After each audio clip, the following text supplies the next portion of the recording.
Hello everybody, my name is Maddie and welcome to my channel. This is my first ever video, and this video is kind of important. So there are a few things that I'm going to be talking about today, especially in the beginning about my life. So I am a licensed PTA, so that makes this video a little bit more interesting to see from the perspective of a PTA.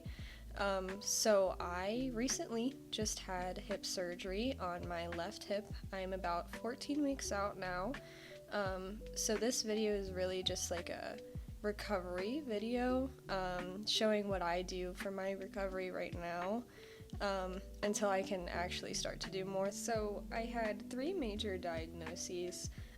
One was hip dysplasia. The other was a labral tear, and I also had extreme femoral anteversion.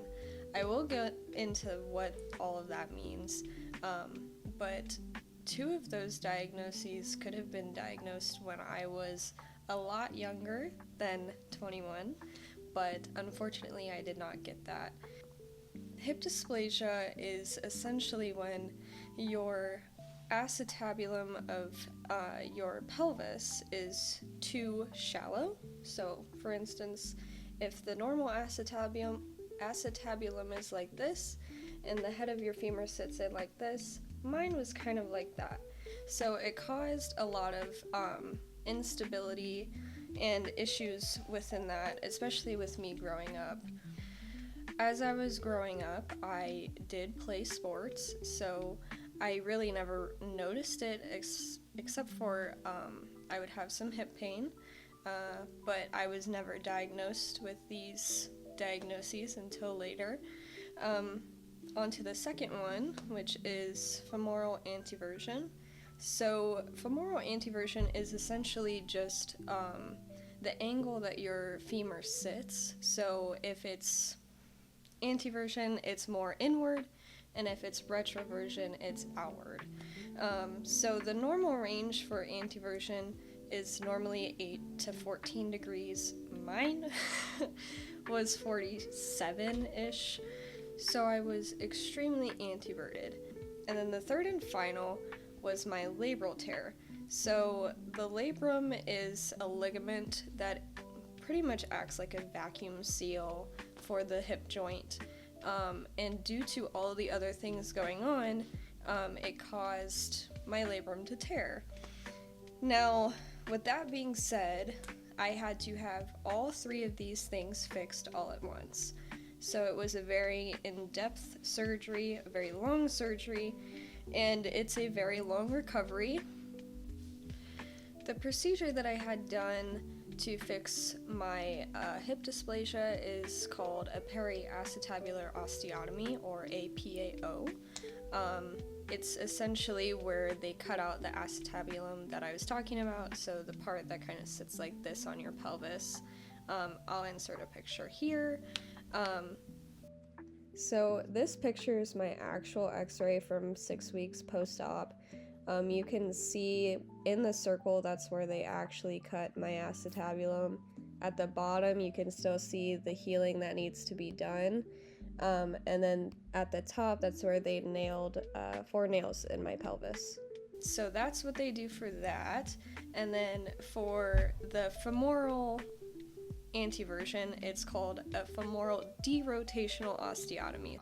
So this is another part of my x-ray, and you can see in the circle, this is where they cut my femur for the derotational part of my femoral derotational osteotomy, and then they actually added 2 screws at the top and at the bottom of my femur, along with a titanium rod throughout the length of my femur.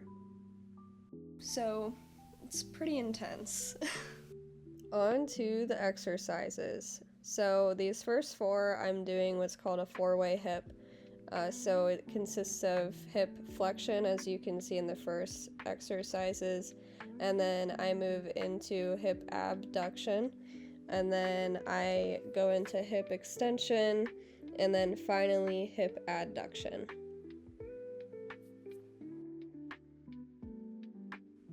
I'm doing 2 sets of 10 of the 4-way hip exercises, and then I move straight into glute bridges with hamstring curls on a Bosu ball.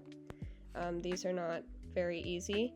And then I move into long sit straight leg raises, and I'm doing 3 sets of 5. Next is bird dogs. These are not my favorite. I'm doing alternating bird dogs. I do roughly 10 of these. After the bird dogs, I do my step-ups. These are interesting to see.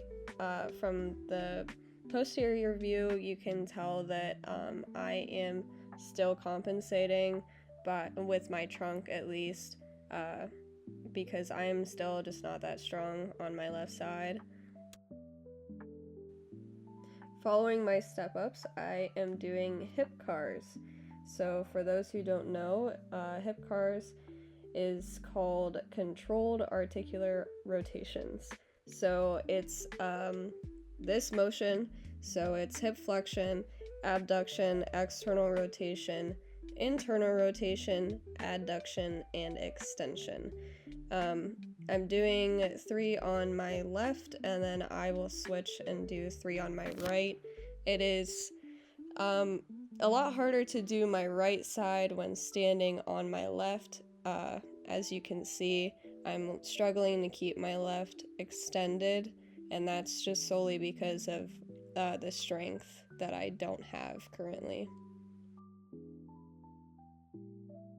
After those amazing hip cars, I do my single leg stance for about 25-ish seconds. I do need some assistance starting out, but as you can see, I still struggle to stand on one leg, and you can tell I'm just trying to adjust my pelvic alignment and my trunk compensations throughout the whole thing.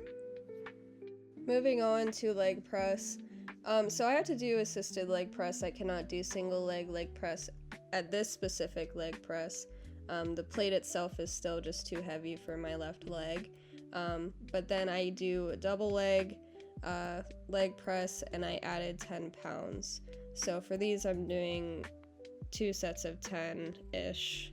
Kind of just depends on my fatigue level.